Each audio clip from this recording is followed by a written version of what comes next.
Welcome to Sanmark classes. Good evening ಮಕ್ಕಳೇ, ಎಲ್ಲರೂ ಹೇಗಿದ್ದೀರಾ? ಚೆನ್ನಾಗಿದ್ದೀರಾ ಅಂತ ಭಾವಿಸ್ತೇನೆ. ಇವತ್ತಿನ ಕ್ಲಾಸಲ್ಲಿ ಘಾತಾಂಕಗಳ ತತ್ವಗಳ ಇನ್ನುಳಿದ MCQ ಟೈಪ್ಸ್ ಕ್ವಶನ್ಸ್ಗಳನ್ನ ನೋಡ್ತಾ ಹೋಗೋಣ ಮಕ್ಕಳೇ. ಲಾಸ್ಟ್ ಕ್ಲಾಸಲ್ಲಿ ಕೆಲವೊಂದು ಘಾತಾಂಕಗಳ ನಿಯಮಗಳನ್ನ ಅರ್ಥ ಮಾಡಿಕೊಂಡು ಕೆಲವೊಂದು ಲೆಕ್ಕಗಳನ್ನ ಬಿಡಿಸಿದ್ವಿ. ಸೊ ಇವತ್ತಿನ ಕ್ಲಾಸಲ್ಲಿ ನಾವು ಇನ್ನಷ್ಟು ಲೆಕ್ಕಗಳನ್ನ ಬಿಡಿಸ್ತಾ ಹೋಗೋಣ. Look at the question number 143. Suppose 4 raised to a is equal to 5, 5 raised to b is equal to 6, 6 raised to c is equal to 7, and 7 raised to d is equal to 8. The value of a, b, c, d is 143ನೇ ಪ್ರಶ್ನೆಯನ್ನ ಗಮನಿಸಿ ಮಕ್ಕಳೇ. 4ರ ಘಾತ a equal to 5, 5ರ ಘಾತ b equal to 6, 6ರ ಘಾತ c equal to 7 ಮತ್ತು 7ರ ಘಾತ d equal to 8 ಆದರೆ A B C D ರ ಬೆಲೆಯು. ಸೊ ಇಲ್ಲಿ ಕೊಟ್ಟಿರುವ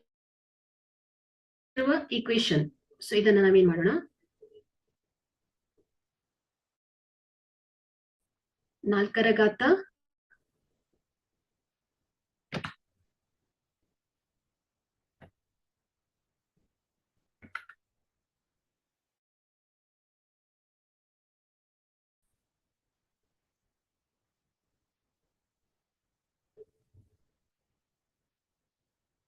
4 raised to a equal to 5. So ಇದನ್ನ ಈಕ್ವೇಶನ್ 1 ಅಂತ ತಗೊಳ್ಳೋಣ. ಅದೇ ರೀತಿ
Okay.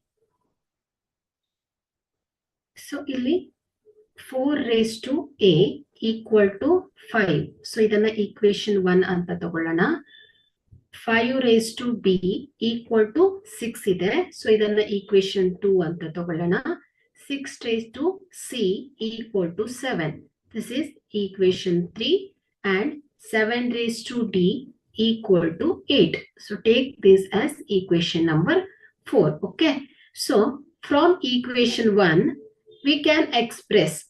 So ಇಲ್ಲಿ ಏನಾಗಿದೆ 4 raised to a equal to b ಇದೆ ಅಲ್ವಾ. ಸೊ ಇಲ್ಲಿ equation 2 ಏನಿದೆ. ಸೊ equation 2 ಏನಿದೆ ಮಕ್ಕಳೇ 5 raised to b equal to 6 ಇದೆ ಅಲ್ವಾ. ಸೊ from equation 1 ಸೊ ಏನಿದೆ 5 equal to 4 raised to a ಅಂತ ಇದೆ.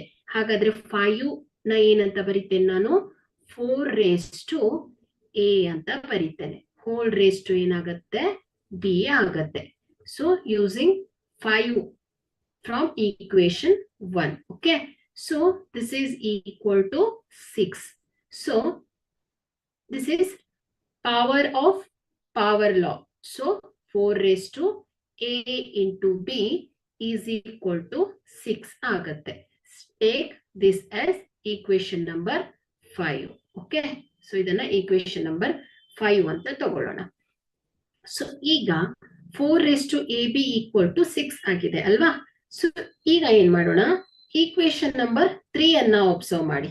6 raised to c is equal to 7 ಅಂತ ಇದೆ ಅಲ್ವಾ. So 6 raised to c is equal to 7 ಅಂತ ಇದೆ. ಸೊ ಇಲ್ಲಿ by using equation 5 6 is equal to ಏನಿದೆ 4 raised to a into b ಅಂತ ಇದೆ ಅಲ್ವಾ. ಸೊ ನಾ ಈಗ ಏನ್ ಮಾಡ್ಬೋದು 6 ಬದಲು 4 raised to a into b ಅಂತ ಸಬ್ಸ್ಟಿಟ್ಯೂಟ್ ಮಾಡ್ಬೋದು. So 4 raised to a b whole raised to ಏನಾಗತ್ತೆ c ಆಗತ್ತೆ. 6 ಅಂದ್ರೆ ಏನ್ ಹೇಳಿ 6 is equal to 4 raised to ab by using equation 5. So ಏನಾಗತ್ತೆ ಇದು from equation 5. So 6 is equal to ಏನಾಗತ್ತೆ 4 raised to a into b whole raised to c. This is equal to 7. Again using the power of power law, this becomes 4 raised to a b c is equal to 7. Take this as equation number 6. Equation number 6. So now use the equation 5. So equation 4 ಅಲ್ಲಿ ಏನಿದೆ 7 raised to d is equal to ಏನಿದೆ 8 ಇದೆ ಅಲ್ವಾ. So 7 ಬದಲು ಏನನ್ನ substitute ಮಾಡ್ಬೋದು ನಾನು 4 raised to a into b into c. So ಇದೇನಾಗುತ್ತೆ ಹೇಳಿ 4 raised to a b c whole raised to d ಆಗತ್ತೆ. This is equal to 8. So by using the power of power law 4 raised to a b c d is equal to 8 ಆಗತ್ತೆ. Take this as equation number 7. Okay. So equation number 4 raised to a b c d is equal to 8.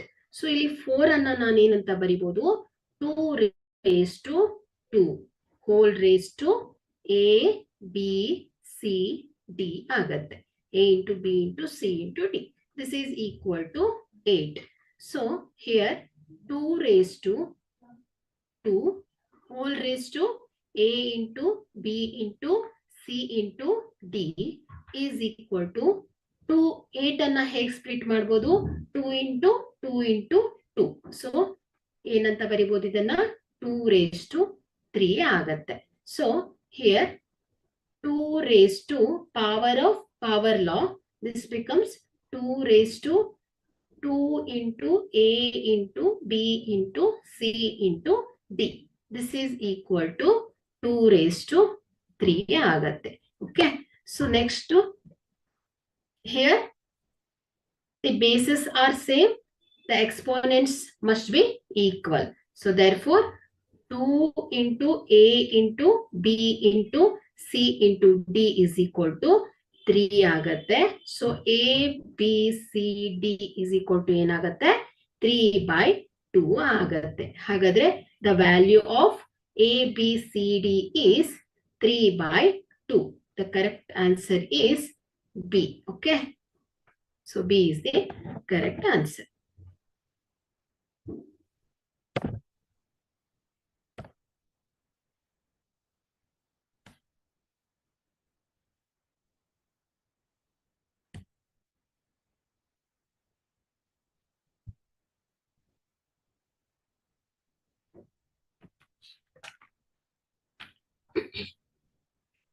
Go to the next question. 144. The quotient when 10 raised to 100 is divided by 5 raised to 75 is. 144ನೇ ಪ್ರಶ್ನೆಯನ್ನ ಗಮನಿಸಿ. 10⁻100 ಸಂಖ್ಯೆಯನ್ನು 5⁻75ರಿಂದ ಭಾಗಿಸಿದಾಗ ದೊರೆಯುವ ಭಾಗಲಬ್ಧವು ಏನಾಗುತ್ತೆ ಅನ್ನೋದನ್ನ ನೋಡೋಣ. So we express the divided in the terms its prime factors. So ಏನಾಗುತ್ತೆ 10 raised to 100 divided by 5 raised to 75 ಆಗತ್ತೆ. ಸೊ ಇಲ್ಲಿ 10 ಅನ್ನ ಹೇಗೆ ಸ್ಪ್ಲಿಟ್ ಮಾಡಬಹುದು ನಾನು? 2 into 5 ಅಲ್ವಾ? So 5 2s are 10 whole raised to ಏನಾಗುತ್ತೆ? 100 ಆಗತ್ತೆ. ಸೊ ಇದೇನಾಗತ್ತೆ ಮಕ್ಕಳೇ? ಕೋಶಂಟ್ ರೂಲ್ ಅಲ್ವಾ? ಸೊ ಇಲ್ಲಿ ಪವರ್ ಆಫ್ ದಿ ಕೋಶಂಟ್ಸ್. ಸೊ ಏನಾಗುತ್ತೆ ಇದು? Product rule. A raised to A into B whole raised to M ಏನಾಗುತ್ತೆ? A raised to M into B raised to M ಆಗತ್ತೆ. So this is 5 raised to 75. So ಇದನ್ನ ಏನಂತ ಬರೀಬಹುದು ನಾನು? 2 raised to 100 into 5 raised to 100 divided by 5 raised to 75 ಆಗತ್ತೆ. So next step. So here 2 raised to 100. So ಇದನ್ನ ಏನಂತ ಬರೀಬಹುದು ನಾನು? 2 raised to 100 into 5 raised to 100 divided by 5 raised to 75. So by using the multiplication law, so this becomes 5 raised to 100 minus 75 ಆಗತ್ತೆ. So which implies 2 raised to 100 into 5 raised to 25 ಆಗತ್ತೆ. So ಇದನ್ನ simplify ಮಾಡೋಣ. So 2 raised to 100 ಅನ್ನ ನಾನು 2 raised to 25 into 2 raised to 75 ಅಂತ split ಮಾಡ್ತಾನೆ. Okay, into 5 raised to 25. So 2 raised to 100 ಅನ್ನ 2 raised to 25 2 raised to 75. So ಏನಾಗುತ್ತೆ ಹೇಳಿ? A raised to M into A raised to N ಫಾರ್ಮಿಗೆ split ಮಾಡಿದ್ದೀನಿ. So ಇದೇನಾಗುತ್ತೆ? A raised to M plus N ಅಲ್ವಾ? So ಹಾಗಾಗಿ ಇದನ್ನ ನಾನು A raised to M plus N ಫಾರ್ಮಿಗೆ ಸ್ಪ್ಲಿಟ್ ಮಾಡ್ತೇನೆ. ಸೊ ಇದೇನಾಗುತ್ತೆ? 2 raised to 25 into 2 raised to 75 into 5 raised to 25. So ಇಲ್ಲಿ 2 raised to 25 into 5 raised to 25 ಅನ್ನ ಗ್ರೂಪ್ ಮಾಡ್ತೇನೆ ಇಂಟು 2 raised to 75. ಸೊ ಈಗ ಏನಾಗುತ್ತೆ? ಇದು 2 raised to 25 into 5 raised to 25.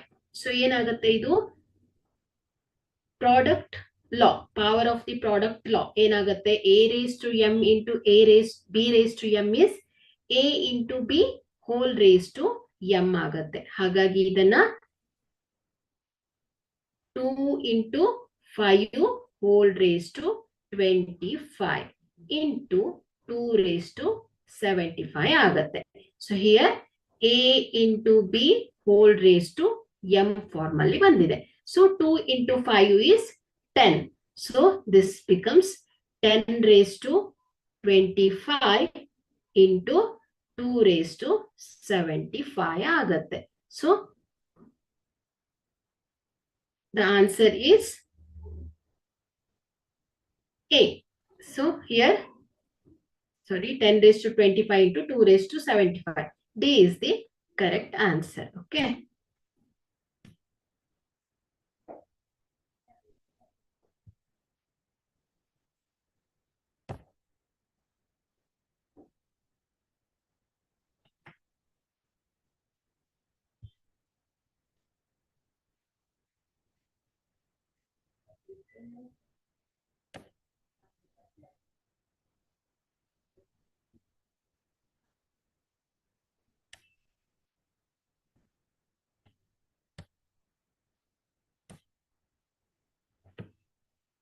Okay, look at the question number 145. The square root of 10 plus square root 25 into 12 minus square root 49 is. 145ನೇ ಪ್ರಶ್ನೆಯನ್ನ ಗಮನಿಸಿ. 10 plus ವರ್ಗಮೂಲ 25 ಕುಣಿಸು 12 minus ವರ್ಗಮೂಲ 49 ಇದರ ವರ್ಗಮೂಲವು. ಸೊ ನಾವೇನ್ ಮಾಡೋಣ ಇಲ್ಲಿ, ಮೊದಲನೇದಾಗಿ ಈ ಸ್ಕ್ವೇರ್ ರೂಟ್ ಅನ್ನ ಸಿಂಪ್ಲಿಫೈ ಮಾಡೋಣ.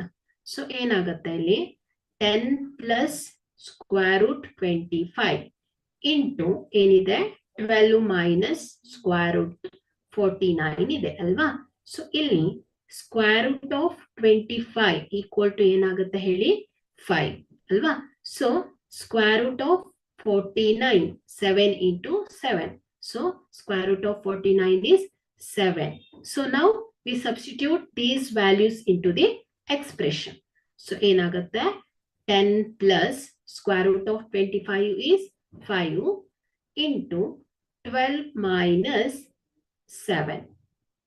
So ಏನಾಗುತ್ತೆ ಇದು, so 10 plus 5 is 15 into 12 minus 7 is 5. So this is equal to 15 5s are 75 ಆಗತ್ತೆ. ಸೊ ಇಲ್ಲಿ ಕ್ವಶನ್ ಅಲ್ಲಿ ಏನ್ ಕೇಳಿದ್ದಾರೆ, square root of this expression ಅಂತ ಕೇಳಿದ್ದಾರೆ. ಹಾಗಾಗಿ ಏನಾಗುತ್ತೆ ಹೇಳಿ, square root of this expression. So ಇದೇನಾಗತ್ತೆ, ಸ್ಕ್ವೇರ್ ರೂಟ್ ಆಫ್ 25 ಅನ್ನ ಹೇಗೆ ಬರಿಬಹುದು ನಾವು, ಸ್ಕ್ವೇರ್ ರೂಟ್ ಆಫ್ 25 into 3 ಅಂತ ಬರಿಬಹುದು. So square root of 25 is 5 into square root of 3. Okay. So the answer is 5 root 3. So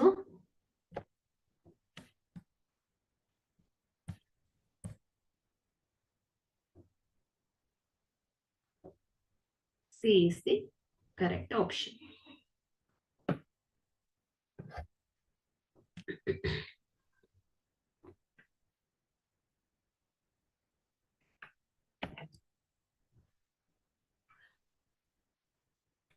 Look at the question number 146. If 2 raised to 3 into 3 raised to 4 into 1080 divided by 15 is equal to 6 raised to x. The value of x is. 146ನೇ ಪ್ರಶ್ನೆಯನ್ನ ಗಮನಿಸಿ. 2 ರ ಘಾತ 3 into 3 ರ ಘಾತ 4 into 1080 divided 15 equal to 6 ರ ಘಾತ x. ಆದರೆ x ನ ಬೆಲೆಯು, x ನ ಬೆಲೆ ಏನಾಗುತ್ತೆ,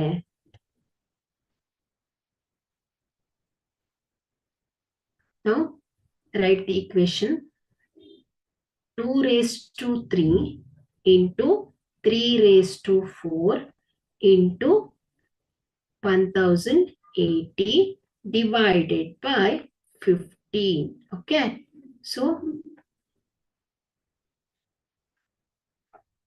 ಇದೇನಾಗುತ್ತೆ, 2 raised to 3 into 3 raised to 4 into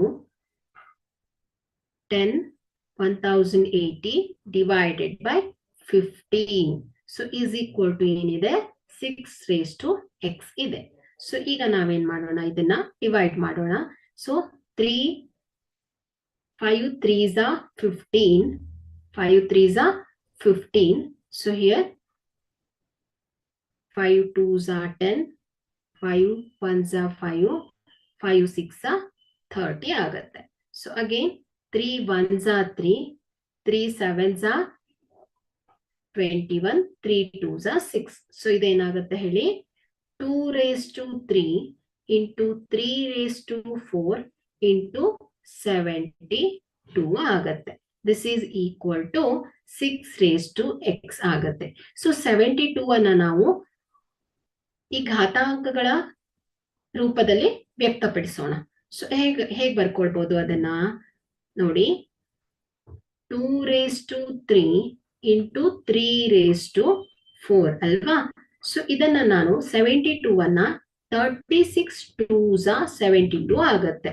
so this is equal to 6 raised to x. Okay, 6 raised to x. So 2 raised to 3 into 3 raised to 4 into 36 ಅನ್ನ ನಾನು 18 2s ಏನಾಗುತ್ತೆ ಹೇಳಿ, 36 ಆಗುತ್ತೆ ಅಲ್ವಾ. ಸೊ 18 2s ಅಂತ ಬರೀತೇನೆ, is equal to 6 raised to x.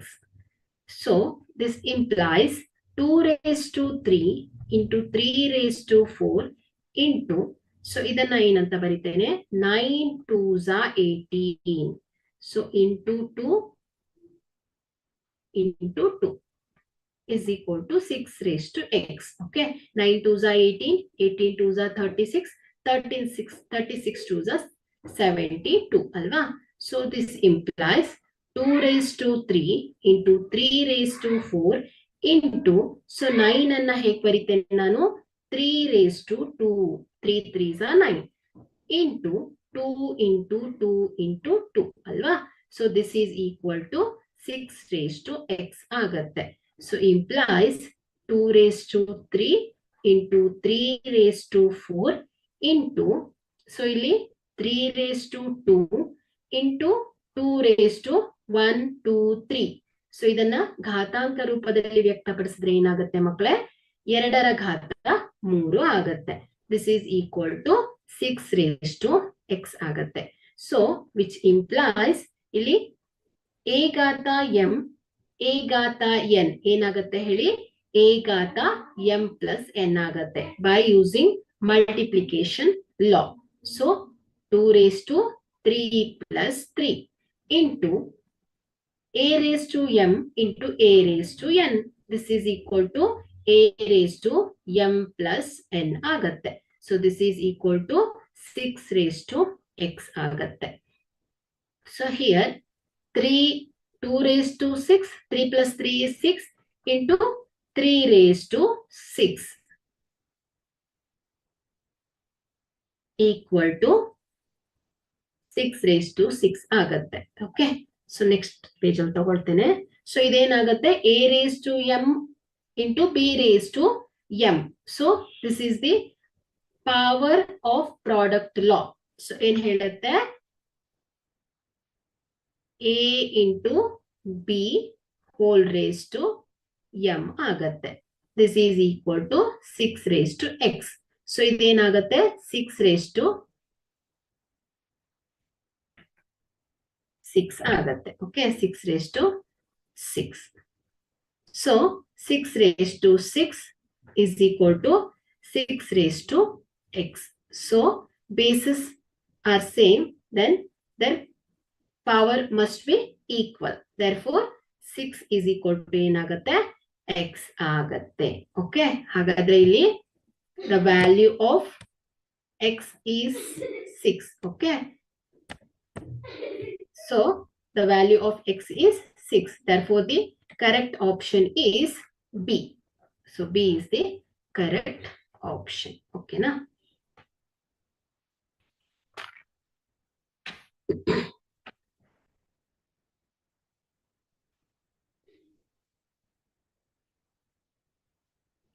ಮುಂದಿನ ಪ್ರಶ್ನೆಗೆ ಹೋಗೋಣ. 147ನೇ ಪ್ರಶ್ನೆಯನ್ನ ಗಮನಿಸಿ. If 625 raised to 0.17 into 625 into raised to 0.08 is equal to 25 raised to x into 25 raised to minus 3 by 2. the value of x is. So 147ನೇ ಪ್ರಶ್ನೆಯನ್ನ ಗಮನಿಸಿ. 625ರ ಘಾತ 0.17 ಇಂಟು 625ರ ಘಾತ 0.08 ಈಕ್ವಲ್ ಟು 25ರ ಘಾತ ಎಕ್ಸ್ ಇಂಟು 25ರ ಘಾತ -3 ಡಿವೈಡೆಡ್ ಬೈ 2 ಆದರೆ X ನ ಬೆಲೆಯು. ಸೊ ಇಲ್ಲಿ ನೋಡಿ, ರೈಟ್ ಸೈಡ್ 25 ಇದೆ ಬೇಸ್, ಲೆಫ್ಟ್ ಸೈಡ್ ಏನಿದೆ 625 ಇದೆ ಬೇಸ್.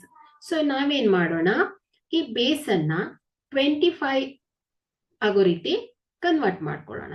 ಸೊ ಹೇಗ್ ಬರೀಬಹುದು ನಾವಿದನ್ನ, 625 raised to 0.17. So into 625 raised to 0.08 ಇದೆ ಅಲ್ವಾ. ಸೊ ಇದೇನಾಯ್ತು, a raised to m into a raised to n. So ಏನಾಗುತ್ತೆ, a raised to m plus n ಆಗತ್ತೆ. ಸೊ ಏನಂತ ಬರೀಬಹುದು ನಾನು, 625 is raised to 0.17 plus 0.08. a raised to m plus n ಆಗತ್ತೆ. So ಇದನ್ನ ಸಿಂಪ್ಲಿಫೈ ಮಾಡಿ 625 whole raised to m plus n, 0.17 ಮತ್ತು 0.8 add ಮಾಡಿದಾಗ ಎಷ್ಟು ಬರುತ್ತೆ, 0.25 ಆಗತ್ತೆ. So this implies here 625. So 25 into 25 ಏನಾಗುತ್ತೆ ಹೇಳಿ, 625 ಬರುತ್ತೆ. ಹಾಗಾಗಿ 25 raised to 2 ಅಂತ ಬರೀತೇನೆ ನಾನು 625 ಅನ್ನ. ಸೊ ಏನಾಗುತ್ತೆ ಇದು, 25 ಸ್ಕ್ವೇರ್ ಹೋಲ್ raised to ಏನಿದೆ,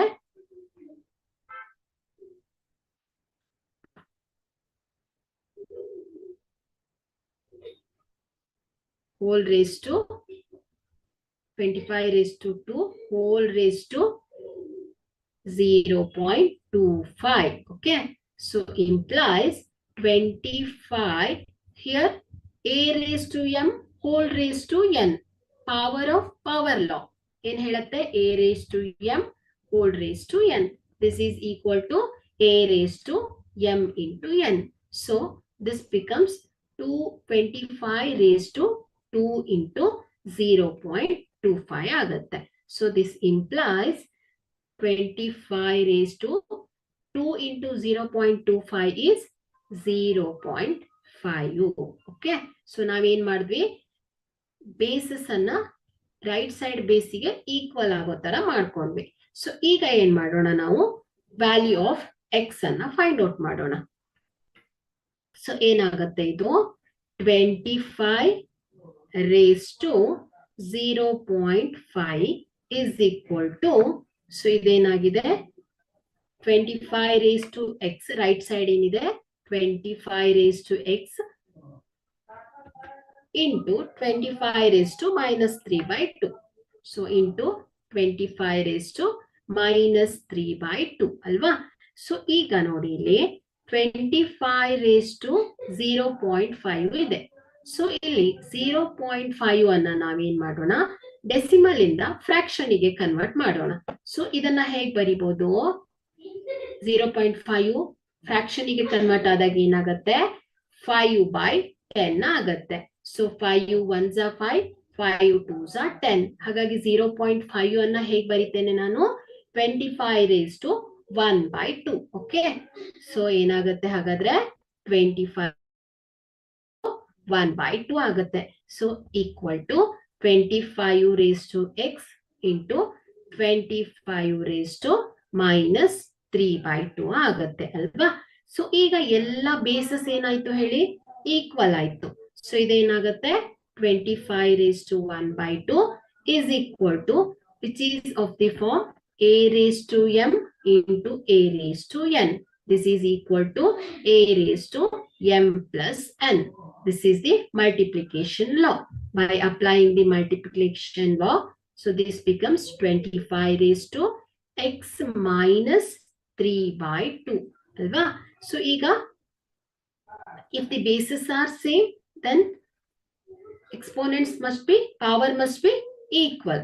So ಏನಾಗುತ್ತೆ ಹೇಳಿ ಇದು 1/2 is equal to x minus 3/2 ಆಗುತ್ತೆ. Now simplify this equation. So this becomes x is equal to 1/2 plus 3/2.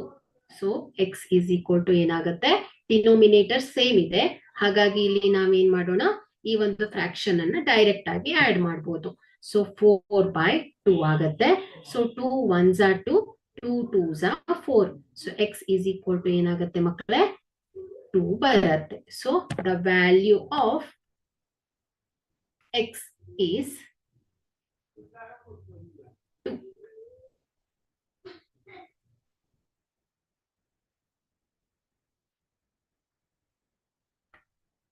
So answer is B. Okay, B is the correct option.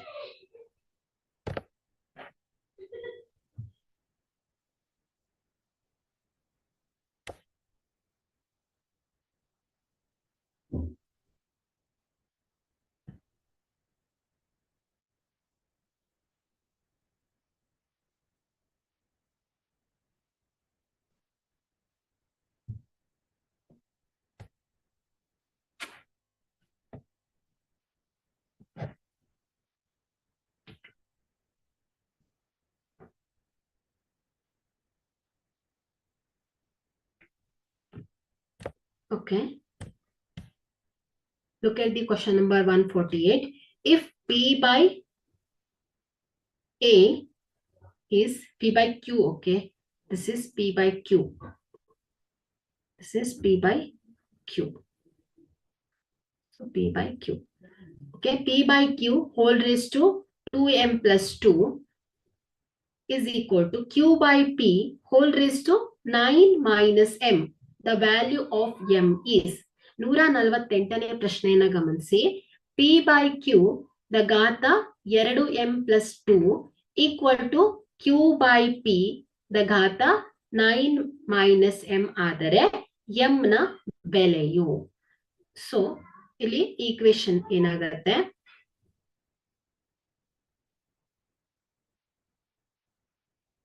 write the equation P by Q whole raised to 2m plus 2 is equal to Q by P whole raised to 9 minus m ಇದೆ ಅಲ್ವಾ.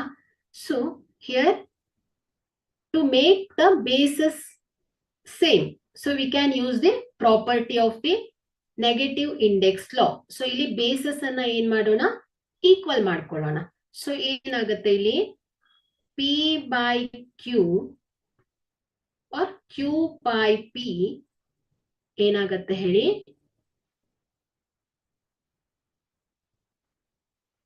by using the negative index law.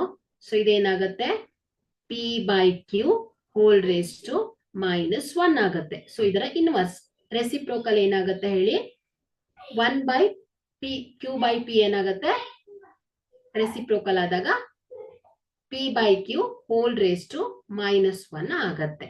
ಹಾಗಾಗಿ ಇಲ್ಲಿ ನಾವು Q by P ಅನ್ನ ಏನ್ ಬರಿಬಹುದು, P by Q whole raised to minus 1 ಅಂತ ಬರಿಬಹುದು by using the negative index law. So equation becomes P by Q whole raised to 2m plus 2 is equal to, so here Q by P is P by Q whole raised to minus 1 by using the negative index law. So this becomes 9 minus m ಆಗುತ್ತೆ. So P by Q whole raised to 2m plus 2 is equal to P by Q.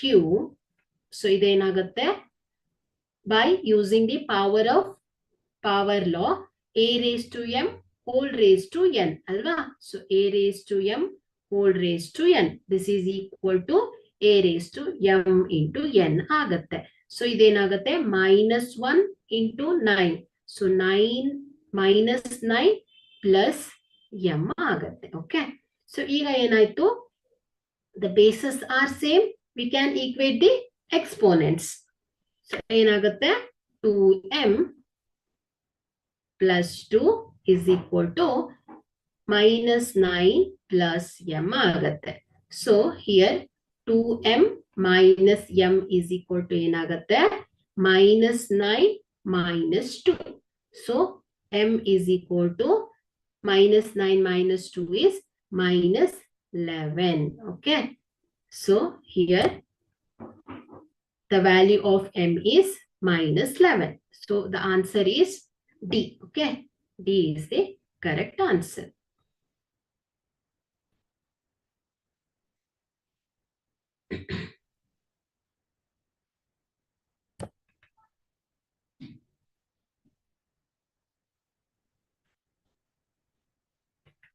Okay. Look at the question number 149. If square root of 3 raised to n is equal to 2187, the value of n is 149ನೇ ಪ್ರಶ್ನೆಯನ್ನ ಗಮನಿಸಿ. ವರ್ಗಮೂಲ 3ರ ಘಾತ n equal to 2187 ಆದರೆ n ನ ಬೆಲೆಯು. So here given equation is square root of 3 raised to n is equal to 2187. Okay. So ವರ್ಗಮೂಲ, so square root ಅಂದ್ರೆ ಏನ್ ಹೇಳುತ್ತೆ 1/2 ಅಲ್ವಾ. ಸೊ ಇದನ್ನ ಹೇಗ್ ಬರಿಬಹುದು ನಾವು, rewrite this exponential forms. So ಏನಾಗುತ್ತೆ 3 raised to n whole raised to square root ಏನಾಗುತ್ತೆ 1/2 ಆಗುತ್ತೆ is equal to 2187. So here by using the power of power rule, here a raised to m whole raised to n. So this is a raised to m into n. So this becomes 3 raised to n by 2 ಆಗುತ್ತೆ. So this is equal to 2187. So now we express the right side as a power of 3. So ನಾವೇನ್ ಮಾಡೋಣ, right side in number ಅನ್ನ power of 3 ಅಲ್ಲಿ express ಮಾಡೋಣ. ಯಾಕಂದ್ರೆ bases equal ಆದಾಗ their power is also equal ಅಲ್ವಾ. So ಆಗ ನಮ್ಗೆ n ನ ವ್ಯಾಲ್ಯೂ ಅನ್ನ ಈಸಿಯಾಗಿ ಹೇಳ್ಬೋದು ಮಕ್ಕಳೇ. ಸೊ ಇಲ್ಲಿ 3. ಓಕೆ. ಸೊ ಇಲ್ಲಿ 3 ಇದೆ ಅಲ್ವಾ ಬೇಸು. ಸೊ 3 raised to 1 ಏನಾಗುತ್ತೆ ಮಕ್ಕಳೇ 3 ಆಗತ್ತೆ. 3 raised to 2 ಏನಾಗುತ್ತೆ 9. 3 3s 9 ಆಗುತ್ತೆ. 3 raised to 3 ಏನಾಗುತ್ತೆ 3 3s 9, 9 3s 27 ಆಗುತ್ತೆ. 3 raised to 4 ಏನಾಗುತ್ತೆ 27. 27 into 3 is 81. So 3 raised to 5. So 27 into 3 is 81. 3 ಅನ್ನ 5 times multiply ಮಾಡಿದಾಗ 243 ಬರುತ್ತೆ. 3 ಅನ್ನ 6 time multiply ಮಾಡಿದಾಗ 729 ಬರುತ್ತೆ. ಸೊ 3 ಅನ್ನ 7 time multiply ಮಾಡಿದಾಗ 2187 ಬರುತ್ತೆ. ಹಾಗಾಗಿ so we express this into power of 3. So this becomes 3 raised to 7 ಆಗುತ್ತೆ. So ಈಗ the bases are same, we can equate the exponents. So ಏನಾಗುತ್ತೆ n by 2 is equal to 7. So n is equal to ಏನಾಗುತ್ತೆ 7 into 2. This is equal to 14. Okay. So the value of n is 14. Therefore, the correct option is A. Okay. So A is the correct answer.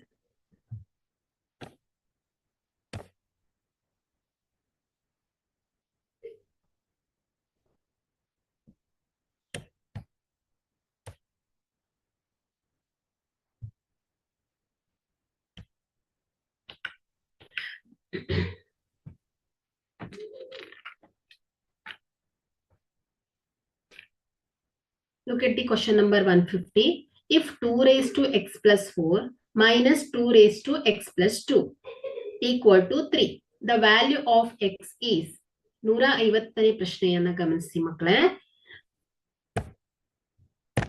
ಎರಡರ ಘಾತ X plus 4 minus ಎರಡರ ಘಾತ X plus 3 equal to 3 ಆದರೆ X ನ ಬೆಲೆಯು. So ಇಲ್ಲಿ equation ಅನ್ನ ಬರ್ಕೊಳ್ಳೋಣ. 2 raised to x plus 4 minus 2 raised to x plus 2 equal to 3 ಅಲ್ವಾ. ಸೊ ಇಲ್ಲಿ ನೋಡಿ 2 raised to x plus 4 ಅನ್ನ ಹೇಗೆ ಬರೀತೇನೆ ನಾನು? 2 raised to x into 2 raised to 4 a raised to m plus n. So ಏನಾಗುತ್ತೆ? a raised to m into a raised to n ಆಗುತ್ತೆ. So minus again 2 raised to 2 raised to x into 2 raised to 2. This is equal to 3 ಆಗುತ್ತೆ. So in both the term 2 raised to x is common. So ಏನಾಗುತ್ತೆ? 2 raised to x in bracket 2 raised to 4 minus 2 raised to 2. This is equal to 3. So here 2 raised to x, here 2 raised to 4 ಅಂದ್ರೆ ಏನಾಗುತ್ತೆ? 2 into 2 into 2 into 2. So 4 times multiply ಮಾಡಿದಾಗ ಏನ್ ಬರುತ್ತೆ?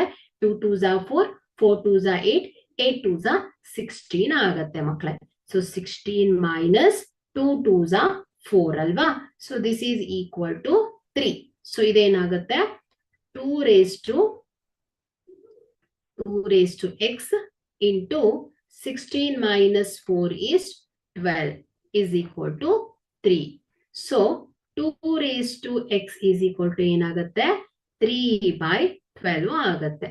So 2 raised to x is equal to 3 divided by 12 ಅನ್ನ ಹೇಗೆ split ಮಾಡೋಣ? 4 3s are 12. 4 3s are 12. So 3 3 get cancels. So 2 raised to x is equal to ಏನಾಗುತ್ತೆ? 1 by 4 ಆಗುತ್ತೆ. So here 2 raised to x is equal to 1 by, so 4 ಅನ್ನ ನಾವು power of, so base 2 ರೀತಿಯಲ್ಲಿ express ಮಾಡಿದಾಗ so ಇದೇನಾಗುತ್ತೆ? 2 raised to 2 ಆಗುತ್ತೆ. So ಇದನ್ನ ನಾನು ಹೇಗೆ ಬರಿಬಹುದು? 2 raised to minus 2 ಅಂತ ಬರಿಬಹುದು. Okay, so 2 raised to minus 2. ಹಾಗಾದ್ರೆ ಸೊ ಇಲ್ಲಿ ಏನ್ ಬರ್ತಾ ಇದೆ ನಮ್ಗೆ? 2 raised to x is equal to 2 raised to minus 2. The bases are same, then power must be equal. So therefore x is equal to ಏನಾಗುತ್ತೆ? minus 2 ಬರುತ್ತೆ. So the correct option is B. Okay, so B is the correct option.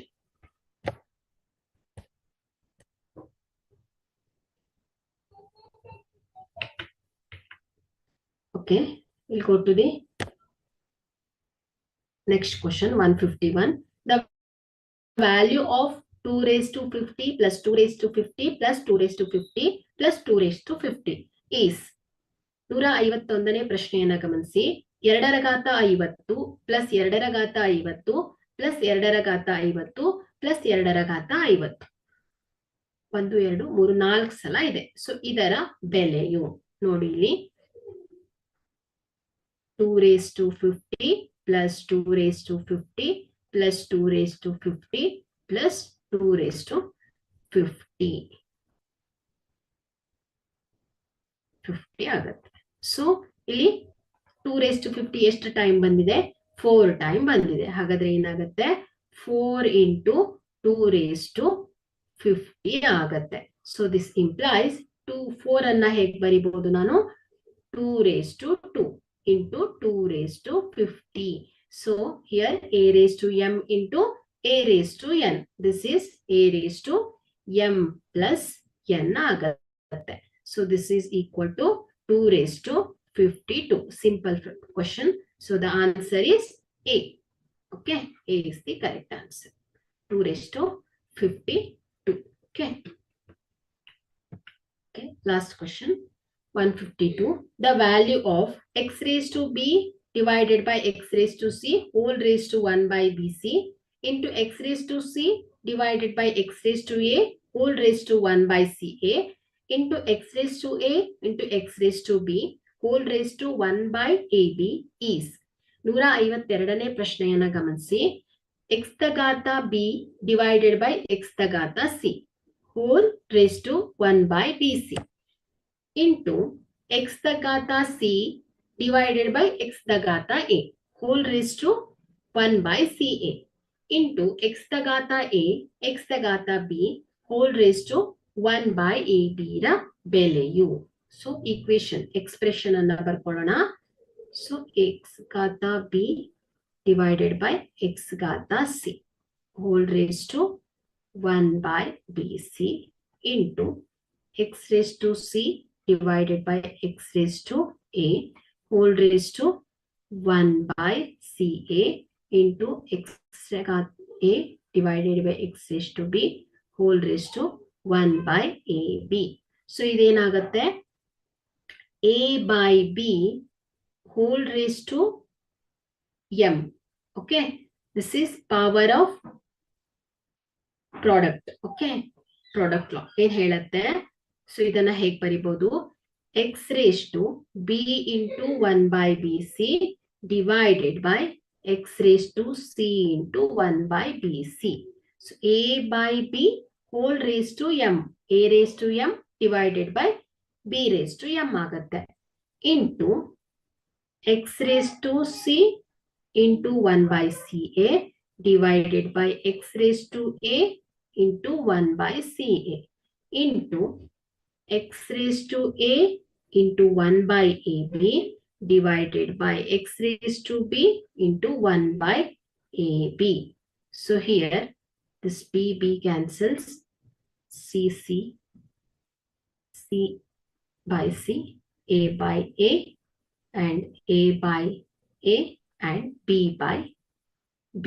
So this is equal to x raised to 1 by c into x raised to 1 by a into x raised to 1 by b divided by here x raised to 1 by b into x raised to 1 by c into x raised to 1 by a.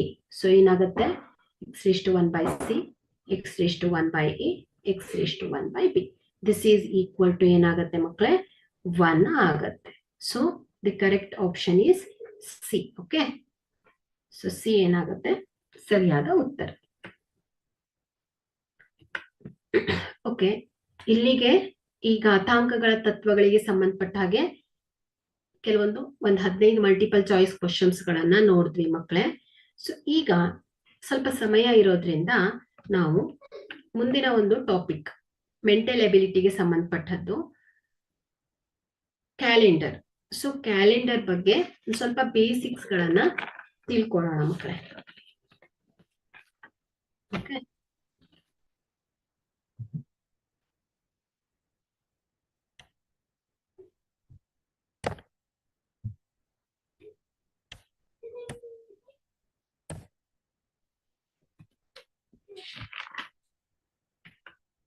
So calendar. So ನಾವೆಲ್ಲ ಬಳಸ್ತಾ ಇರೋ calendar ಯಾವ್ದು ಮಕ್ಕಳೇ? Gregorian calendar ಅಲ್ವಾ? So ಇದು ಒಂದು ನಮ್ ಕಲ್ಪನೆ ಅಲ್ವಾ? ಸೊ ಇಲ್ಲಿ ಮೊದಲನೇದಾಗಿ ಏನ್ ಮಾಡಿದ್ರು, ಈ ಗ್ರೆಗೋರಿಯನ್ ಕ್ಯಾಲೆಂಡರ್ ಅಲ್ಲಿ ಮೊದಲನೇ ವರ್ಷ, ಸೊ ಮೊದಲನೇ ವರ್ಷ ಜಾನ್ವರಿ. ಸೊ ಒಂದನೇ ವರ್ಷದಲ್ಲಿ ಜಾನ್ವರಿ 1ನೇ ದಿನ. ಸೊ ಇದೇನಾಗಿತ್ತು ಮಕ್ಕಳೇ? ಸೋಮವಾರ ಆಗಿತ್ತು. ಸೊ ಇದನ್ನೆಲ್ಲ ನಾವು ಒಂದು ಕಲ್ಪನೆ ಮಾಡ್ಕೊಂಡಿರೋದು. ಓಕೆ, ಸೊ ಏನಾಗಿತ್ತು? ಮೊದಲನೇ ವರ್ಷ, first year January, first year January 1ನೇ ತಾರೀಕು. ಸೊ ಏನಾಗಿತ್ತು ಮಕ್ಕಳೇ? ಮಂಡೇ ಆಗಿತ್ತು. ಓಕೆ, ಸೊ ಇದು ನಮ್ಮ ಒಂದು ಕಲ್ಪನೆ, ಮೊದಲನೇ ವರ್ಷ. ಸೊ ಈಗ ನಡೀತಾ ಇರೋದು 2025ನೇ ವರ್ಷ. ಸೊ ನಾವೆಲ್ಲ ಯಾವ್ದನ್ನ ಬಳಸ್ತಾ ಇದ್ದೀವಿ ಮಕ್ಕಳೇ? Gregorian calendar. ಸೊ ಇದನ್ನ ಬಳಸ್ಕೊಂಡು ನಾವು ದಿನಗಳನ್ನ, ತಾರೀಖುಗಳನ್ನ, ವಾರಗಳನ್ನ ಇದನ್ನೆಲ್ಲ ನೋಡ್ತೀವಿ ಅಲ್ವಾ? ಸೊ ಇದರಲ್ಲಿ ಒಂದು ವಾರಕ್ಕೆ 1 ವೀಕ್ ಅಂದ್ರೆ ಎಷ್ಟು ದಿನ ಆಗತ್ತೆ ಮಕ್ಕಳೇ? 7 ಡೇಸ್ ಅಲ್ವಾ? ಸೊ ಒಂದು ವಾರಕ್ಕೆ 7 ದಿನ. ಅದೇ ರೀತಿ ಒಂದು ವರ್ಷಕ್ಕೆ 1 ಇಯರ್ ಈಕ್ವಲ್ ಟು ಏನ್ ಹೇಳಿ? 365 ಡೇಸ್ ಆರ್ 366 ಡೇಸ್ ಅಲ್ವಾ. ಸೊ ಒಂದು ವರ್ಷಕ್ಕೆ 365 ದಿನಗಳಿರುತ್ತೆ, ಇಲ್ಲ ಅಂದ್ರೆ 366 ದಿನಗಳು. ಸೊ 1 ಇಯರ್ ಅಲ್ಲಿ ಎಷ್ಟು ಮಂತ್ ಇರುತ್ತೆ ಮಕ್ಕಳೇ? 12 ಮಂತ್ಸ್ ಅಲ್ವಾ. ಸೊ 12 ತಿಂಗಳುಗಳಿರತ್ತೆ. ಸೊ ಇದೆಲ್ಲ ನಿಮ್ಗೆ ಗೊತ್ತಿದೆ. ಸೊ ಇಲ್ಲಿ ಒಂದು ವರ್ಷಕ್ಕೆ 365 ಡೇಸ್ ಇದ್ರೆ ಸೊ ಅದನ್ನ ನಾವೇನಂತ ಹೇಳ್ತೇವೆ ಮಕ್ಕಳೇ? ಹೇಳ್ತೀರಾ ಯಾರಾದ್ರೂ? ಸೊ ಏನಂತ ಹೇಳ್ತೇವೆ? ನಾರ್ಮಲ್ ಇಯರ್ ಅಂತ ಹೇಳ್ತೇವೆ ಅಲ್ವಾ. 365 ಡೇಸ್ ಅನ್ನ ನಾರ್ಮಲ್ ಇಯರ್ ಅಂತ ಹೇಳ್ತೇವೆ. ಸೊ ಸಾಮಾನ್ಯ ವರ್ಷ ಅಲ್ವಾ. ಸೊ ಇದನ್ನ ಸಾಮಾನ್ಯ ವರ್ಷ ಅಂತ ಹೇಳ್ತೇವೆ. ಅದೇ ಒಂದು ವರ್ಷಕ್ಕೆ 366 ಡೇಸ್ ಇದ್ರೆ ಸೊ ಅದನ್ನ ನಾವು ಲೀಪ್ ಇಯರ್ ಅಂತ ಹೇಳ್ತೇವೆ. ಲೀಪ್ ಇಯರ್, ಅಧಿಕ ವರ್ಷ ಅಲ್ವಾ. ಸೊ ಇದನ್ನ ಅಧಿಕ ವರ್ಷ ಅಂತ ಹೇಳ್ತೇವೆ. ಹಾಗಾದ್ರೆ ಒಂದು ವಾರಕ್ಕೆ 7 ದಿನಗಳು, ಒಂದು ವರ್ಷಕ್ಕೆ ಎಷ್ಟು ವಾರಗಳು ಬರುತ್ತೆ ಮಕ್ಕಳೇ? ಅದನ್ನ ಹೇಗೆ ಕ್ಯಾಲ್ಕುಲೇಟ್ ಮಾಡ್ತೇವೆ ನಾವು? ಸೊ ಇಲ್ಲಿ 1 ಇಯರ್, ಸೊ 365 ಡೇಸ್ ಇದೆ. ಸೊ ಇದು ಏನಾಗುತ್ತೆ? ನಾರ್ಮಲ್ ಇಯರ್ ಅಂತ ಹೇಳ್ತೇವೆ ಇದನ್ನ ಅಲ್ವಾ. ಸೊ ಇದನ್ನ ನಾವು ನಾರ್ಮಲ್ ಇಯರ್ ಅಂತ ಹೇಳ್ತೇವೆ. ಹಾಗಾದ್ರೆ 365 ಡಿವೈಡೆಡ್ ಬೈ 7 ಅಲ್ವಾ. ಸೊ 1 ವೀಕ್ ಅಂದ್ರೆ 7 ಡೇಸ್ ಅಲ್ವಾ. ಹಾಗಾಗಿ ಎಸ್, ಓಕೆ. So 7 days. ಹಾಗಾಗಿ ಏನಾಗುತ್ತೆ ಮಕ್ಕಳೇ? ಇಲ್ಲಿ 7 5s are 35. So here 1 remains 5. 7 2s are 14 ಆಗತ್ತೆ. So 1 remains. ಓಕೆ. ಹಾಗಾದ್ರೆ 1 ಇಯರ್ ಅಲ್ಲಿ 365 ಡೇಸ್ ಇದನ್ನ ನಾರ್ಮಲ್ ಇಯರ್ ಅಂತ ಹೇಳಿದ್ರೆ ಸೊ ಇಲ್ಲಿ 52 ವೀಕ್ಸ್ ಇರುತ್ತೆ ಪ್ಲಸ್ 1 ಆಡ್ ಡೇಸ್ ಬರುತ್ತೆ ಅಲ್ವಾ. ಸೊ 1 ಆಡ್ ಡೇಸ್ ಇರುತ್ತೆ ಅಲ್ವಾ ನಾರ್ಮಲ್ ಇಯರ್ ಅಲ್ಲಿ. ಸೊ ಅದೇ leap year. So leap year ಅಂದ್ರೆ ಏನಾಗುತ್ತೆ ಹೇಳಿ? 366 ಡೇಸ್ ಇರುತ್ತೆ. ಸೊ ಈ ಲೀಪ್ ಇಯರ್ ಅಲ್ಲಿ 52 ವೀಕ್ಸ್, ಎಷ್ಟು ಆಡ್ ಡೇಸ್ ಇರುತ್ತೆ? 2 ಆಡ್ ಡೇಸ್ ಇರುತ್ತೆ ಅಲ್ವಾ. 2 ಆಡ್ ಡೇಸ್, 2 ಬೆಸ ವರ್ಷಗಳು, 2 ಬೆಸ ದಿನಗಳು ಇರುತ್ತೆ ಅಲ್ವಾ. ಸೊ ನಾರ್ಮಲ್ ಇಯರ್ ಅಲ್ಲಿ 365 ಡೇಸ್ ಇರುತ್ತೆ, 52 ವೀಕ್ಸ್ ಪ್ಲಸ್ 1 ಆಡ್ ಡೇಸ್ ಇರುತ್ತೆ. ಅದೇ ಲೀಪ್ ಇಯರ್ ಅಲ್ಲಿ ಮಕ್ಕಳೇ 366 ಡೇಸ್ ಇರುತ್ತೆ, ಅಂದ್ರೆ 52 ವೀಕ್ಸ್ ಪ್ಲಸ್ 2 ಬೆಸ ದಿನಗಳು ಇರುತ್ತೆ. ಸೊ ಇದನ್ನ ನೆನ್ಪಿಟ್ಕೊಳ್ಬೇಕು. ಹಾಗಾದ್ರೆ ನಾವು ನಾರ್ಮಲ್ ಇಯರ್ ಮತ್ತು ಲೀಪ್ ಇಯರ್ ಅನ್ನ ಹೇಗೆ ಫೈಂಡ್ ಔಟ್ ಮಾಡ್ತೀವಿ ಮಕ್ಕಳೇ? ಸೊ ಈ ಒಂದು 2025, ಸೊ ಇದು ಸಾಮಾನ್ಯ ವರ್ಷನೋ ಅಥವಾ ಅಧಿಕ ವರ್ಷ? ಹೇಗೆ ಕ್ಯಾಲ್ಕುಲೇಟ್ ಮಾಡ್ತೇವೆ ಅದನ್ನ? ಹೇಳ್ತೀರಾ ಯಾರಾದ್ರೂ ಹೇಗೆ ಕ್ಯಾಲ್ಕುಲೇಟ್ ಮಾಡ್ತೀವಿ ಅಂತ? ಸೊ ನಾರ್ಮಲ್ ಇಯರ್, ಸೊ ನೋಡಿ 1991 ಅಂತ ತಗೊಳ್ತೇನೆ, 1991ನೇ ವರ್ಷ. ಸೊ ಇದು ಸಾಮಾನ್ಯ ವರ್ಷನೋ ಅಥವಾ ಅಧಿಕ ವರ್ಷ? ಸೊ ಇದನ್ನ ಹೇಗೆ ಕಂಡುಹಿಡಿತೀರಾ? ಕೇಳ್ತಾರೆ ನಿಮ್ಗೆ 1991 ಅಧಿಕ ವರ್ಷನೋ ಅಥವಾ ಸಾಮಾನ್ಯ ವರ್ಷನೋ ಅಂತ. ಸೊ ಅವಾಗ ಕ್ಯಾಲೆಂಡರ್ ನೋಡ್ಲಿಕ್ಕೆ ಹೋಗ್ತೀರಾ? ಸೊ ಇಲ್ಲ. ಸೊ ಏನ್ ಮಾಡ್ತೀವಿ? ಡಿವೈಡೆಡ್ ಬೈ 4 ಮಾಡ್ತೀವಿ. ಸೊ 4 ಇಂದ ಇದು ಕಂಪ್ಲೀಟ್ ಆಗಿ ಡಿವೈಡ್ ಆಗಿ ರಿಮೈಂಡರ್ 0 ಬಂದ್ರೆ ಸೊ ಅದನ್ನ ಏನಂತ ಹೇಳ್ತೇವೆ ಮಕ್ಕಳೇ? ನಾವು ಲೀಪ್ ಇಯರ್ ಅಂತ ಹೇಳ್ತೇವೆ. ಓಕೆ. ಸೊ ಇಲ್ಲಿ ಸಪೋಸ್ ಏನಾದ್ರೂ ಈ 1991 ಕಂಪ್ಲೀಟ್ ಆಗಿ ಡಿವೈಡ್ ಆಗದೆ ರಿಮೈಂಡರ್ 0 ಬರ್ದೇ ಇದ್ರೆ ಸೊ ಅದನ್ನ ಏನಂತ ಹೇಳ್ತೇವೆ ನಾವು? ನಾರ್ಮಲ್ ಇಯರ್ ಅಂತ ಹೇಳ್ತೇವೆ. ಫಾರ್ ಎಕ್ಸಾಂಪಲ್ 2025, ಸೊ ಈ ವರ್ಷ. ಸೊ ಇದನ್ನ 4 ಇಂದ ಡಿವೈಡ್ ಮಾಡ್ಬೇಕು. So 4 5s are 20. ಸೊ ಇದೇನಾಗುತ್ತೆ ಹೇಳಿ? 4 4s are 4 6 24, ರಿಮೈಂಡರ್ ಏನ್ ಉಳಿಯುತ್ತೆ 1 ಉಳಿಯುತ್ತೆ. ಸೊ ಇಲ್ಲಾಂದ್ರೆ ಲಾಸ್ಟ್ 2 ನಂಬರ್ ಅನ್ನು ಕೂಡ ನೀವು ಡಿವೈಡ್ ಮಾಡಬಹುದು. ಸೊ ನೋಡಿ ಇಲ್ಲಿ 2024. Okay, so 2024 last number 2 number ತಗೊಳ್ಳಿ. ಸೊ ಅದನ್ನ 4 ಇಂದ ಡಿವೈಡ್ ಮಾಡಿ.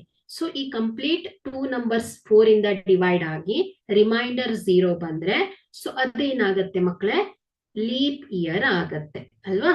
ಸೊ ಅದೇ ಏನಾದ್ರೂ ಆ ಒಂದು ಇಯರ್ 4 ಇಂದ ಕಂಪ್ಲೀಟ್ ಆಗಿ ಡಿವೈಡ್ ಆಗದೆ ಇದ್ರೆ ಸೊ ಅದನ್ನ ಏನಂತ ಹೇಳ್ತೇವೆ ಮಕ್ಕಳೇ, ನಾರ್ಮಲ್ ಇಯರ್ ಅಂತ ಹೇಳ್ತೇವೆ. ಹಾಗಾದ್ರೆ ನಾರ್ಮಲ್ ಇಯರ್ ಅಲ್ಲಿ ಎಷ್ಟು ಆಡ್ ಡೇಸ್ ಇರುತ್ತೆ ಮಕ್ಕಳೇ, 1 ಆಡ್ ಡೇಸ್ ಇರುತ್ತೆ. ಅದೇ ಲೀಪ್ ಇಯರ್ ಅಲ್ಲಿ 2 ಆಡ್ ಡೇಸ್ ಇರುತ್ತೆ ಅಲ್ವಾ. ಸೊ ಇಷ್ಟ ಅರ್ಥ ಆಗಿದೆ ಅಂತ ಭಾವಿಸ್ತೇನೆ ಮಕ್ಕಳೇ. ಸೊ ಏನಂತ ತಿಳ್ಕೊಂಡ್ರೆ ನೀವು, ನಾರ್ಮಲ್ ಇಯರ್ ಅಂದ್ರೆ ಎಷ್ಟು ದಿನಗಳಿರುತ್ತೆ, ಲೀಪ್ ಇಯರ್ ಅಂದ್ರೆ ಎಷ್ಟು ದಿನಗಳಿರುತ್ತೆ ಅಂತ ಅರ್ಥ ಮಾಡ್ಕೊಂಡ್ರಿ.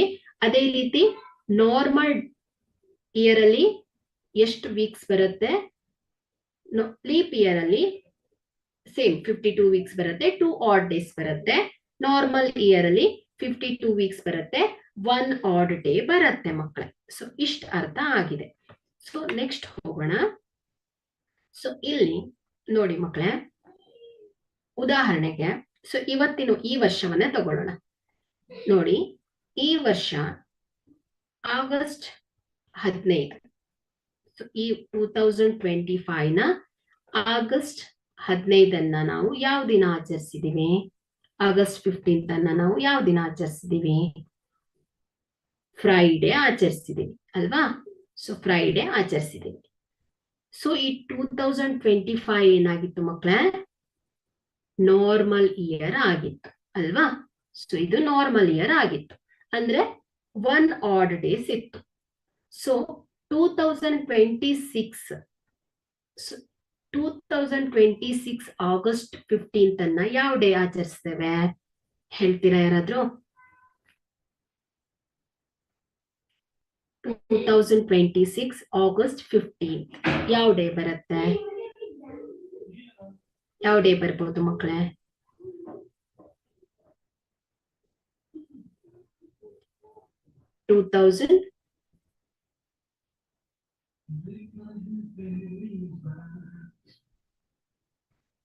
ಎಷ್ಟು ಬರುತ್ತೆ? ಸ್ಯಾಟರ್ಡೆ ಬರುತ್ತೆ.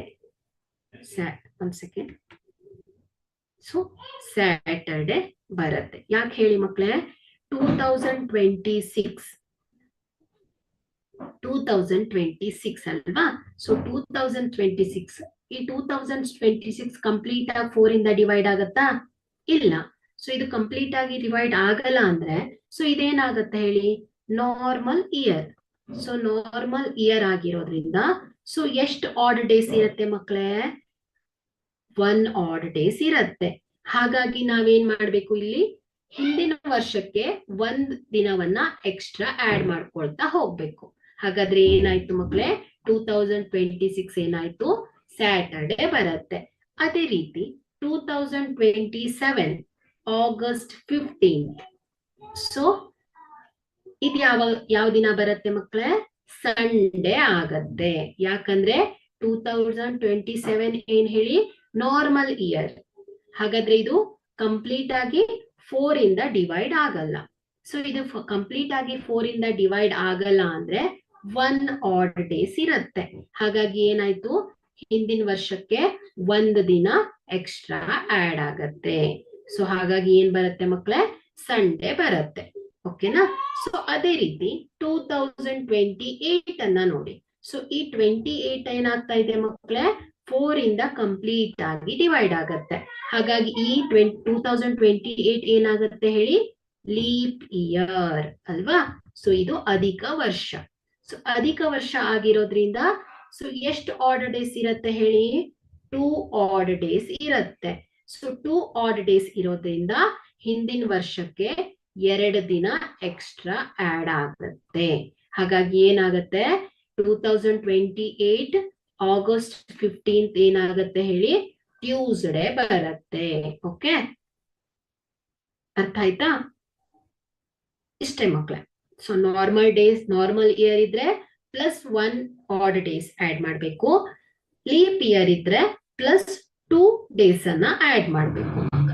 ಸೊ ಇಷ್ಟ ಅರ್ಥ ಆಗಿದೆ ಅಂತ ಭಾವಿಸ್ತೇನೆ. ಸೊ ನೆಕ್ಸ್ಟ್ ಇನ್ನೊಂದು ಕಾನ್ಸೆಪ್ಟ್ ಅನ್ನ ಅರ್ಥ ಮಾಡ್ಕೊಳ್ಳೋಣ. ಸೊ ಇಷ್ಟು ತಿಳ್ಕೊಂಡೆ ಅಲ್ವಾ? ಸೊ ನಾರ್ಮಲ್ ಇಯರ್ ಅಂದ್ರೆ ಏನು, ಲೀಪ್ ಇಯರ್ ಅಂದ್ರೆ ಏನು? ಸೊ ನಾರ್ಮಲ್ ಇಯರ್ ಮತ್ತು ಲೀಪ್ ಇಯರ್ ಅನ್ನ ಹೇಗೆ ಫೈಂಡ್ ಔಟ್ ಮಾಡ್ತೀವಿ? ಸೊ ಇದನ್ನ 4 ಇಂದ ಡಿವೈಡ್ ಮಾಡಬೇಕು.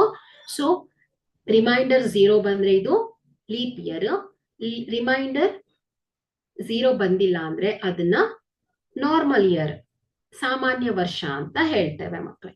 ಸೊ ನೋಡಿ ಇಲ್ಲಿ 100, 200 year, 300 year, 2100, 2500 year, 1900 year. So ಇದನ್ನೆಲ್ಲ ಏನಂತ ಹೇಳ್ತೇವೆ ಮಕ್ಕಳೇ? ನಾವು ಸೆಂಚುರಿ ಇಯರ್ಸ್ ಅಂತ ಹೇಳ್ತೇವೆ. ಓಕೆ, ಶತಕ ವರ್ಷಗಳು ಅಂತ ಹೇಳ್ತೇವೆ. ಸೊ ಇಲ್ಲಿ ನಾವೇನ್ ಮಾಡ್ತೇವೆ? ಸೊ ಸಾಮಾನ್ಯವಾಗಿ ನಾವು 1999, 1995, 2025, ಸೊ ಇದನ್ನೆಲ್ಲ ಏನ್ ಮಾಡ್ತಿದ್ವಿ? ಇದನ್ನ ಲೀಪ್ ಇಯರೋ ಅಥವಾ ನಾರ್ಮಲ್ ಇಯರೋ ಅಂತ ಫೈಂಡ್ ಔಟ್ ಮಾಡ್ಬೇಕು ಅಂದ್ರೆ 4 ಇಂದ ಡಿವೈಡ್ ಮಾಡ್ತಿದ್ವಿ. ಬಟ್ ಇಲ್ಲಿ ಸೆಂಚುರಿ ಇಯರ್ಸ್ ಬರುತ್ತಲ್ವಾ? ಸೊ ಆವಾಗ ನಾವೇನ್ ಮಾಡ್ತೀವಿ? ಇದನ್ನ 400 ಇಂದ ಡಿವೈಡ್ ಮಾಡ್ಬೇಕಾಗತ್ತೆ ಮಕ್ಕಳೇ. ಸೊ 400 ಇಂದ ಕಂಪ್ಲೀಟ್ ಆಗಿ ಡಿವೈಡ್ ಆದ್ರೆ ಸೊ ಅದನ್ನ ನಾವೇನಂತ ಹೇಳ್ತೇವೆ? ಲೀಪ್ ಇಯರ್ ಅಂತ ಹೇಳ್ತೇವೆ. So if it is not divisible by 400, we call this is a normal year. For example 100, so 100 year ಅಂತ ತಗೊಳ್ತೇನೆ. ಸೊ ಈ 100 4 ಇಂದ ಡಿವೈಡ್ ಆಗುತ್ತಾ? ಸೊ ಇಲ್ಲ. ಹಾಗಾಗಿ this is not a leap year. Okay, suppose 400 year, 400ನೇ ವರ್ಷ. ಸೊ ಇದನ್ನ 400 ಇಂದ ಡಿವೈಡ್ ಮಾಡ್ತೇನೆ. 400 ಒನ್ಸ 400 ಒನ್ಸ. ಸೊ ಇದೇನಾಯ್ತು? ಕಂಪ್ಲೀಟ್ ಆಗಿ ಡಿವೈಡ್ ಆಗಿ ರಿಮೈಂಡರ್ ಏನ್ ಬರ್ತಾ ಇದೆ? 0 ಬರ್ತಾ ಇದೆ. ಹಾಗಾಗಿ ಇದನ್ನ ಏನ್ ಹೇಳ್ತೇವೆ ನಾವು? ಲೀಪ್ ಇಯರ್ ಅಂತ ಹೇಳ್ತೇವೆ. Suppose 500 divided by 400. ಸೊ ಇದೇನಾಗುತ್ತೆ? ಕಂಪ್ಲೀಟ್ ಆಗಿ 400 ಇಂದ ಡಿವೈಡ್ ಆಗಲ್ಲ. ಹಾಗಾಗಿ 500 year is not a leap year. Okay, ಹಾಗಾದ್ರೆ ಮಲ್ಟಿಪಲ್ ಆಫ್ 400 ಮಾತ್ರ ಏನಾಗತ್ತೆ ಹೇಳಿ? ಲೀಪ್ ಇಯರ್ ಆಗತ್ತೆ. ಸೊ ಇಷ್ಟೇ ಮಕ್ಕಳೇ. ನೀವು ಸೆಂಚುರಿ ಇಯರ್ಸ್ ಅನ್ನ ಲೀಪ್ ಇಯರ್ ಅಂತ ಫೈಂಡ್ ಔಟ್ ಮಾಡ್ಬೇಕು ಅಥವಾ ನಾರ್ಮಲ್ ಇಯರ್ ಅಂತ ಫೈಂಡ್ ಔಟ್ ಮಾಡ್ಬೇಕು ಅಂದ್ರೆ ಸೊ ಇದನ್ನ ನಾವೇನ್ ಮಾಡ್ಬೇಕು ಮಕ್ಕಳೇ?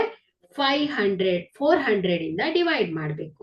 ಸೊ ಸೆಂಚುರಿ ಇಯರ್ ಬಿಟ್ಟು ಕೆಲವೊಂದು ಇಯರ್ ಗಳನ್ನ ಲೀಪ್ ಇಯರ್ ಅಥವಾ ನಾರ್ಮಲ್ ಇಯರ್ ಅಂತ ಫೈಂಡ್ ಔಟ್ ಮಾಡ್ಬೇಕು ಅಂದ್ರೆ ಏನ್ ಮಾಡ್ತೇವೆ ಮಕ್ಕಳೇ? 4 ಇಂದ ಡಿವೈಡ್ ಮಾಡ್ತೇವೆ.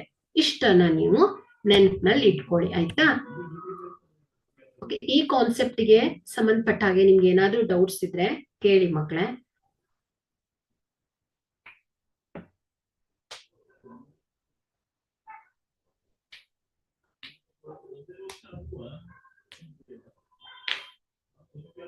Any doubts?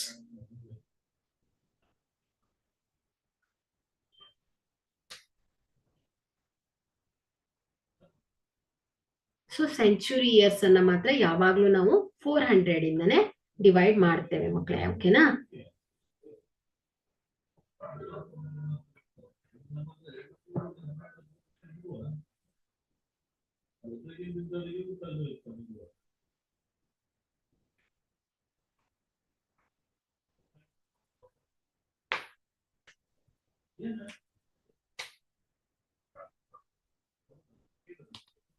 ಓಕೆ, ಇವತ್ತಿನ ಕ್ಲಾಸ್ ಅನ್ನ ಇಲ್ಲಿಗೆ ಮುಗಿಸ್ತೇನೆ ಮಕ್ಕಳೇ.